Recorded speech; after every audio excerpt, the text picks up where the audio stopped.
ช่วยกันเนาะเป็นลูกมือซอยหามซอยยังเนี่ยพี่น้องเลยบริเหตุของพื้นปลูกไก่ดอกของเขาเองนี่ว่าไม่น่าจะผ่านฮะอีกตัวนึงเอาวาง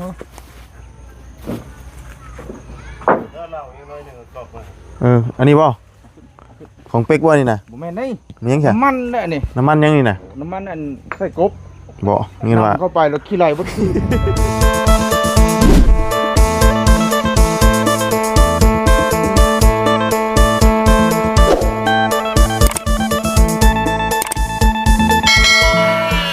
เอาเนาะ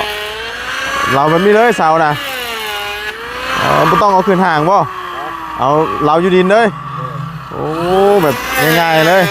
เนาะเอาพี่น้องกลับมารอบนี้กะเราไม่เงียบเลยเนาะคือว่าเราไม่เราตอบพี่น้องเนาะเอาพี่น้องกะพบเจอกันมื้อนี้กะอยู่นี่มืดพี่น้องเลยไปหาทั้งนั่นพุทธวาตากรมกะบำรุงบริพายเนาะเอาของไปให้ทั้งบ่อไร่เพิ่นเราก็เลยกลับมาเบิ่งทางนี้ก่อนเนาะท่านั้นยังบ่ทันมีหยังพี่น้องเลยมาทางนี้เพิ่นได้เราไม่เราตอกแล้วเนาะพี่น้องเนาะเอาพี่น้องเลยสบายดีและสวัสดีพี่น้องกันเด้อสุขคนพี่น้องนะพบพ่อกันมื้อนี้อยู่เฮือนอาเจืองนั่นแหละพี่น้องเลยบ่ได้ไปไสดอกเนาะว่าสร้างเพิ่นกำลังดำเนินการเราไม่เนาะเอาออกกันเบิดอันเดียวจะตำต่อได้จักหน่อยนี่เนาะออกให้เบิดเลยมันจังบ่ได้เตะนี่ป้าโตเนาะเลยเนาะ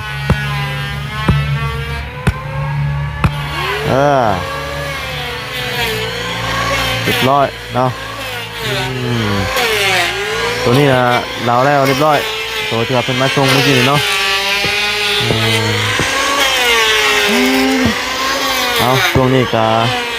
เกิดสงครามอีกเลยพี่น้องเนาะทั้งฝั่งไทยกับเขมรเนาะยิงกันโอ้ยพี่น้องเลยอันตรายดีทางนั้นก็ได้อยู่ลบกันอยู่เนาะบาดเจ็บหลายอะไรก็เป็นกำลังแรงใจให้เด้อพี่น้องเลยทางนั้นกันเนาะยิงกันต่ำอยู่ทางนี้ก็เราไม่พี่น้องเลยต่อไม่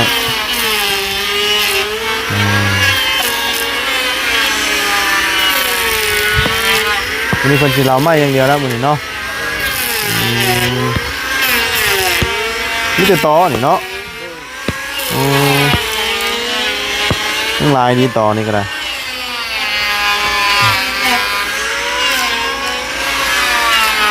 ตัว4 เซนนี่เราไปแล้วเห็นเนาะโดยสบายดีเนาะงัดตะปูออกแม่นี่อันเจ้าตอกเลยอันเจ้าตอกอันนั้นล็อกโซ่เนี่ยเติมนะว่าเอ็มร้อยนะเฮ้ยหอยไว้ไอ้เจียงเห็นหรือเปล่าเอ็มร้อยเลยเติมได้หรอทุกคนเติมนู้นนะมันหลายพดบ่อันนี้เป็นตอกตอนล็อกโซ่ไว้เนี่ย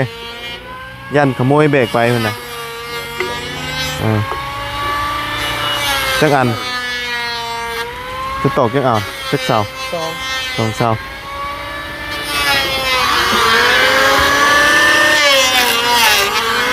เห็นบ่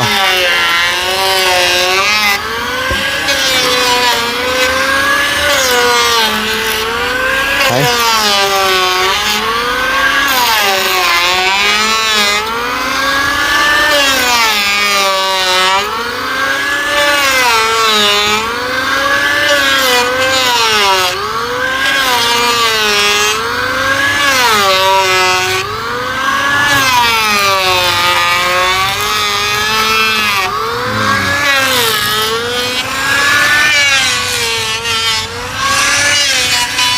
งานออกมาแล้วจ้ะนี่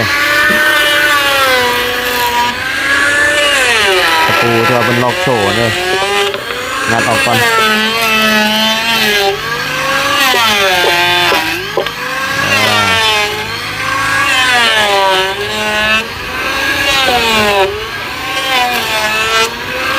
เราเช้าเนาะโอ้ตัวนี้เดี๋ยวมันใหญ่ตัวนี้เดี๋ยวใหญ่ตัวนี้ไปไม่ล่างเนาะ แม่นบ่แม่นล่างบ่ ฮะโมเมนต์บ่กาบมันคือเมนแท้บ่เมนนี่ว่าไม่ล่างนะสาวโมเมนต์บ่ ล่างกระเด้งหรือว่าล่างบ่แม่น ฮะเอ้ามันบ่ฮอดแกนมันวะ มันว่าไงมันโมเมนต์แกนมันเองในร่างกายมันอืม แม่นล่าง แต่ว่าต้นนี้ก็แม่นเอางัดออกป่ะ ไม่ก็เกิดออกมาครับ ฮะออกอยู่ป่ะเฮ้ยหัวมันรุด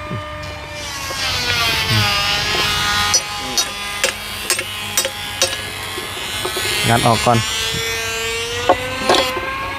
งัดเข้าลึกๆแล้วนะ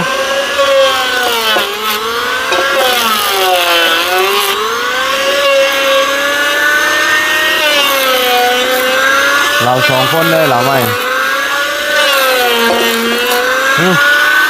มันปุ้ยหัวมันลุยอ่ะมันเหลือ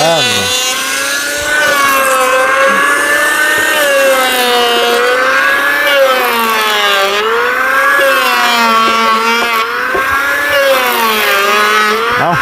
แห้งๆเฮ้ยมันคืออันนั้นแท้มันสิเหนียวแท้ตะปูมันจับคักแท้ แม่นนี่มันก็จะ ฮะ โอ้ยไม่ตีนนกบ่อยาก นี่บ่ นี่ตีนนกนั่น มันแข็งกว่าไม้ตัวนี้นะ แข็งได้ตัวนี้ เห็นได้ใช่ไหมเอางัดไหม มันก็ง่าย ฮะตกเลิกแต่บ่ จะดบบ่จะบ่งะนี่จะมางัดเบิ่งลองเบิ่งเบิ่ง ขางนี้เอาขางนี้ดูยังถักลบเลยปุดโดนแล้วบัดนี้หันเด้เอ้ย ช่างยอมช่างแล้ว เนาะงัดกระดาษนี่เด้ทิศทางเด้เราไม่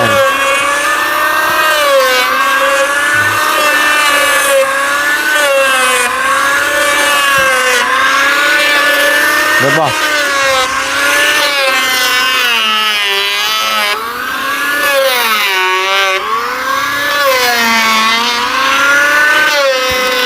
เบิดแล้วตะปูงัดตะปูออกข้างๆกันเนาะอันนี้ตะปูเรียบร้อยเราสองคนเดี๋ยวเลยเด้พี่น้องได้หรอป่อยากถามในอันนี้นั่นเพื่อความรู้เขาคึงกันยังไงหนังยายงมนี่ เอากระดับเนี่ย ฮะ ถึงหาความเที่ยงความตรงของมันเนี่ยให้เสาไม่ได้แนวเดียวกัน บ่แก้แล้วล่ะแต่เขายังไม่ได้แก้ใช่ เขาทันเสามันที่บุซื่อกันเด้จ้ะ บ่ยันว่าจะมาคึงแต่ทั้งล่างทีละ เพิ่มกันทั้งลุมกัน ฮะเอาไม้บ่ให้ไม้ตัวไหนมาหามลงมาดมด้วยช่วยกันเป็นลูกมือซอยหามซอยยังเนี่ยพี่น้องเลยบริเหตุของปืนปุกไก่ดอกของเขาเอง4 โตวสำเร็จแล้วเรียบร้อย4 โตวพอดี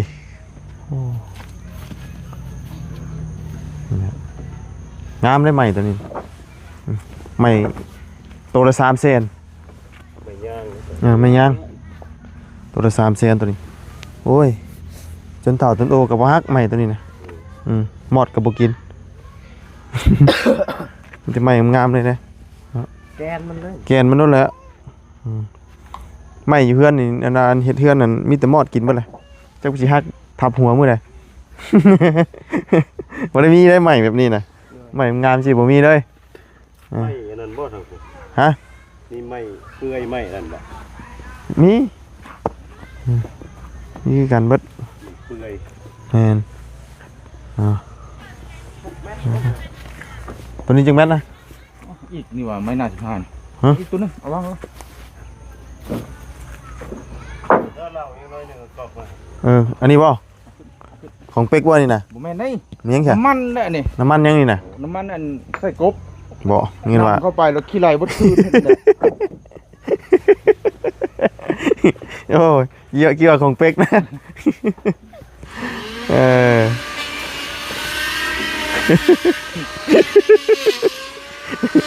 เออสั่งเชียงอยู่ใช่สั่งเชียงค่ะ ไปจับไอ้เหลี่ยมให้เอา อ๋อเอาแยกกันไปเนาะ3บอนพูทำงานหลายขนาดนี่แหลมไปเลยนี่แหลมไปมันจังจือมันจังบ่เป็นรักธรรมดา 54ก็ได้ เขากับแหลมไปเลยเฮ็ดแหลมขึ้น มันจังเป็นเสาที่ว่าจือง่ายเอายังบ่ไปสายอยู่อันนี้นะก็เลยจะซ้ำนี่พี่น้องเลยยังอีกชั้นหนึ่งเนาะ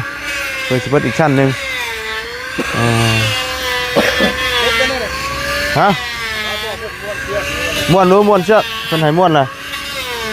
ม้วนใหญ่มุมนี่มีใช้ส่วนมันโอ้เป็กเหรอวะโอ้เป็กไหนแล้วทางไหนว้าโอ้พอเสียงกบไหลลื่นเนาะหยอดน้ำมันแล้ว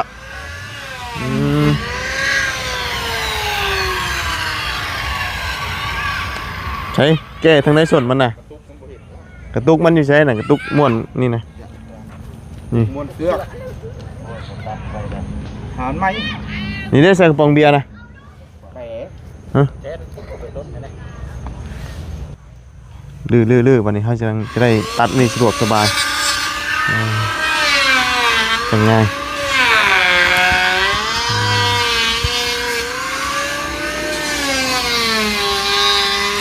ม่วนเลย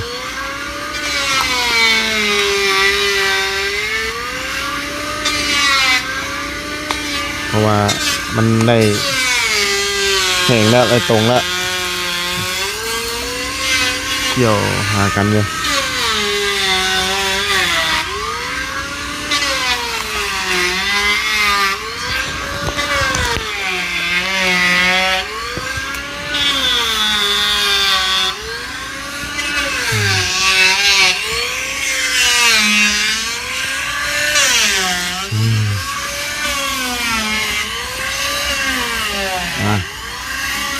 ยังมันเน่นบ่เน่นนะบ่ได้แล้วเนาะถมได้เลยบ่มื้อนี้น่ะถมได้เลยเนาะไปถมเลยม้วนสายก่อน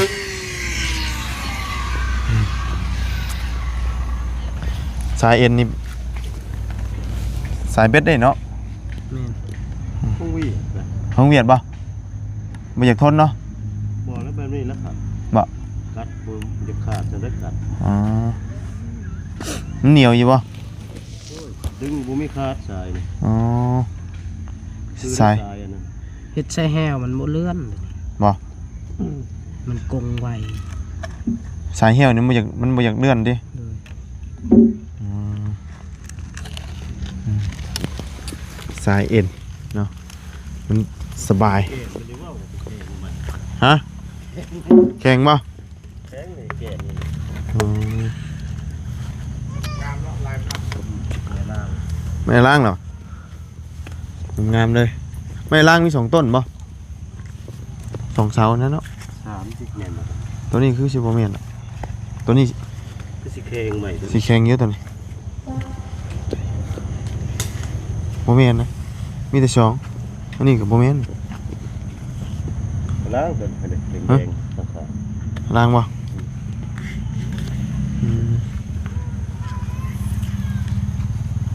ตัวนี้งามจังไม่แก่มัน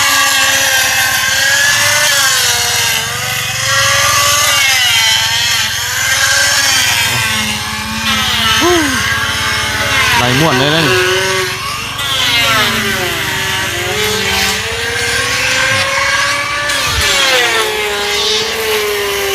สั่งให้เก็บเลยตั้งแต่เจียงก็จะได้ฟันอันนี้สบายเนี่ยฟันต่อใหม่ยังลายอยู่อีกสั้นหนึ่งคอยซับไปเรื่อยๆเนาะเสียงกบ2ตัวพี่น้องเลยห้องแข่งกันอยู่หยอดเนี่ยหยอดเงียบอยู่โรเบิร์ตกินอะไรกับโรเบิร์ตกบ2ตัวนี่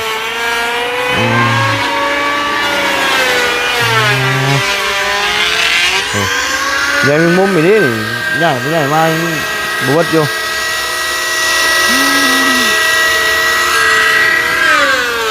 วันนี้นี่แต่เราไม่อย่างเดียวเนาะฟังเบิ่งมืออื่นอาจจะได้ใช้ตัวนี้พี่น้องอื่นเพราะเป็นเราไม่เลยเด้เราไม่ตัวนี้ก่อนแล้วก็จับน็อตเนาะจับน็อตแล้วก็จังได้บากเสาเนาะบากเสามันตั้งไปดีแล้วฝึกไปเรื่อยๆพี่น้องเลยไม่ต้องเร่งรีบเนาะ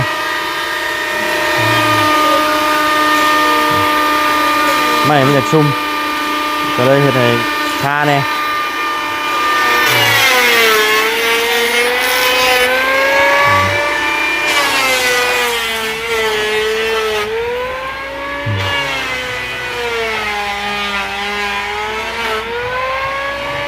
ปึ๊บปั๊บ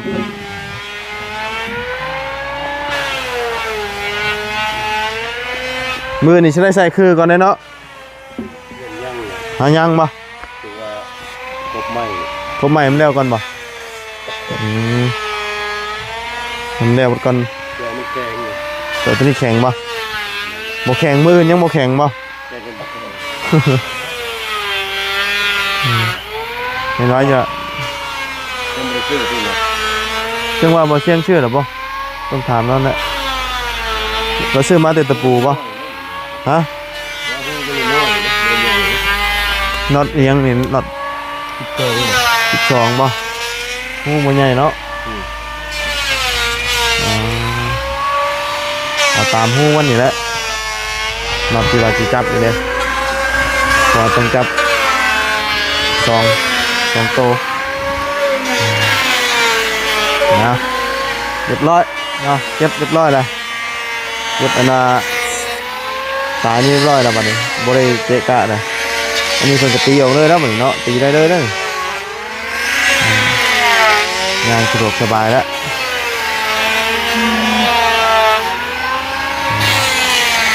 ตะปูพี่น้องเบิ่งกันตะปูเจ้านี่พดอยู่บ่ตะปูนี่มันอยากคดตั้งแต่ท่านได้เห็ดอย่างเนาะตะปูชั่วโมงแต่ว่าบ่ปานใดบ่เคยโอเคปานใด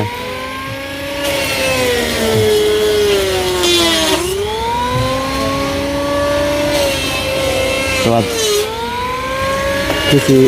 บ่แข็งปานใดตะปูนี่มันอ่อนชั่วโมงเสียงกบห้องแข่งกันเงียบอยู่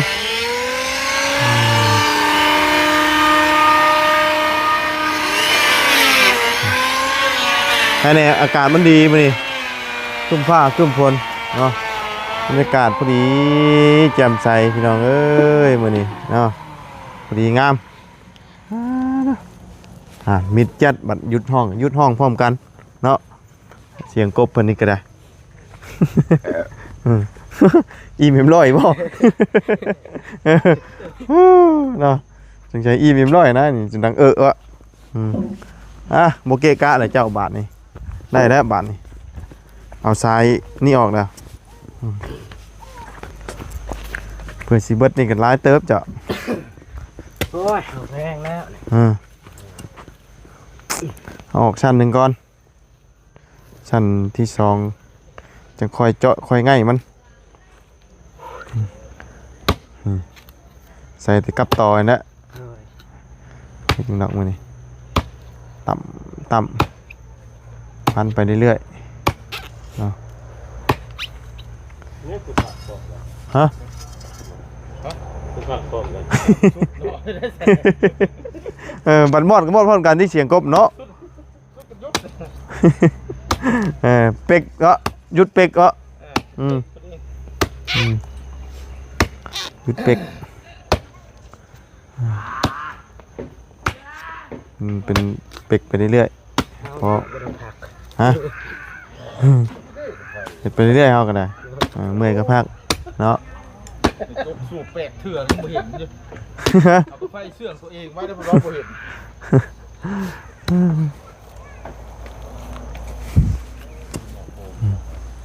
เด็กกันกบ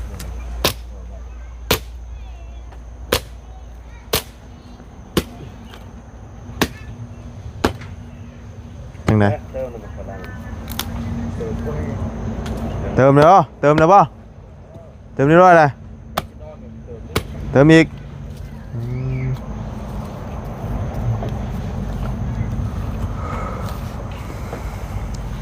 กันนอนเองไรนี่นี่กันเลยขุดเสาออกไป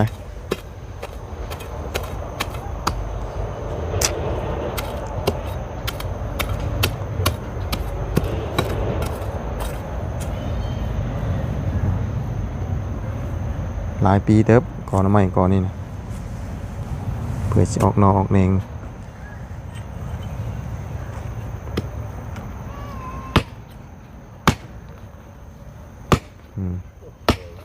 เข่งอยู่เลยต่อไม่ถูกบ้าน โมเมนต์นี่ว่านนะไม่นี่ละใบใหญ่นี่ ต่อแข่งเพื่อน จักหน่อไม้อีหยัง ไม่เราสูงซื้อมาปลูกแ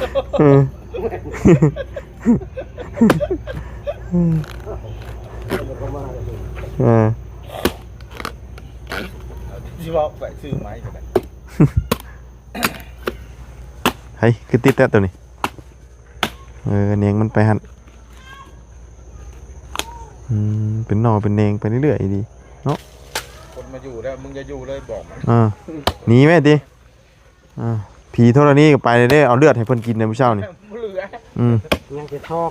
ฮะ ยังจะท้อง ท้องเนาะ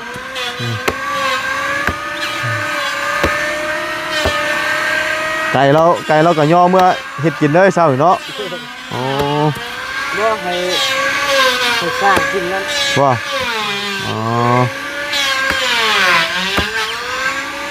ไก่ต้มซุกอยู่บ่โตไก่น่ะไก่น่ะต้มซุกอยู่บ่อ๋อจะมาปาดข้อเลือดมันเชียวเนาะ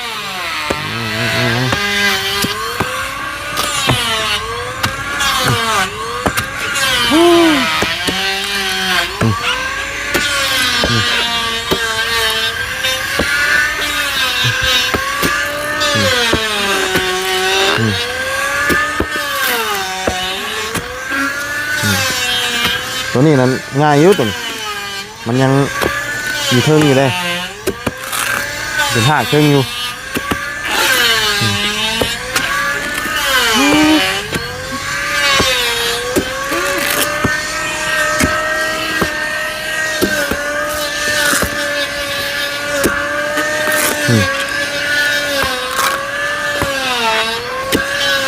บ่ได้ละ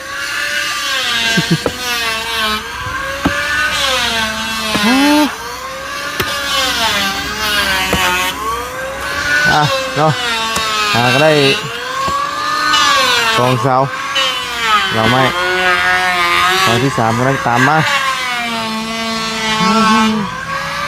และมันมีอย่างมันมีแต่เราไม่อย่างเดียวมันเนาะเราไม่เราตอกไม่งามไม่บันไดก็คือตัวนี้เนาะตัวนี้เพิ่นเอิ้นคือหรือเอิ้นยังค้างวะเทิงนี่เป็นคือวะโอ้เข้ามาอยู่นี่นี่เป็นค้างโอ้โอ้ตัวนั้นน่ะคือเนาะนี่แหละเข้าบ่ฮู้เนาะตัวนี้เป็นคือถ้าใส่ช่องโตตัวนี้เนาะขึ้นเพิ่งไปอีกเป็นค้างคือเนาะอันนี้เป็นค้าง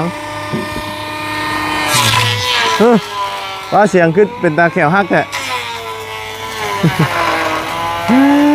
ไปสาพี่น้องนะสำหรับคลิปนี้ก็ขอจบไปเพียงแค่นี้เด้อพี่น้องนะพบเจอกันใหม่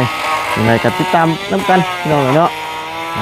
เพราะว่าเป็นเรามาอย่างเดียวมื้ออื่นก็สิเบิดมื้ออีกเนาะยังบ่ทันได้เฮ็ดหยังรอให้ตอนนี้เห็นเคียงโตพักก่อนจังสิได้ขึ้นค้างเนาะแล้วจังใส่เสาพี่น้องเนาะหลังจากนั้นก็พบเจอกันใหม่เนาะขอบคุณพี่น้อง FC เด้อที่ติดตามรับชมพี่น้องไปแล้วสบายดีไป